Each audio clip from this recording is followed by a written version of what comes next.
This is a 2014 to 2019 Kia Soul. Before we get started though, let me give a quick shout out to Louis on Automotive for letting us use the car today. They have a full service auto repair shop in Toronto, Canada, and they also have a YouTube channel. Check them out for engaging automotive content and car buying advice. Check the link in description.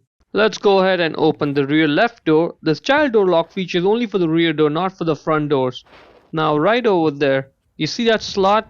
That's where you have to put the key in and then twist it to activate the child door lock feature. So let's get the physical key out of the fob, put it in that slot over there, and then twist it left. Twist it such that now that slot is going to be aligned with the lock symbol there. See, now it's aligned with the lock symbol, and so the door lock feature is activated. I can still open the door from outside. However, if I get in the car and close the door, I should not be able to open it no matter what I do. Okay, yep, I cannot open. That is good. I can only open it from outside. Open the door. Let's deactivate the feature. Put the key in, twist it right, and now it's deactivated. It's no longer aligned with that lock symbol there. Let's try it out. Let's go in the car, close the door.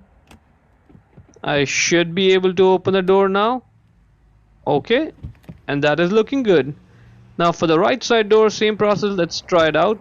Open the door, same position. The only difference is I gotta twist it right in this time around to lock it.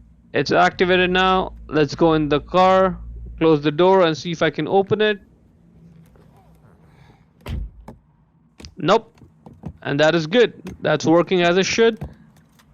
Open the door from outside, and let's deactivate the feature. Twist it left. It's deactivated. Close the door, and now let's try it out. This time around I should be able to open the door. And that is pretty much it. Hope you found the video useful.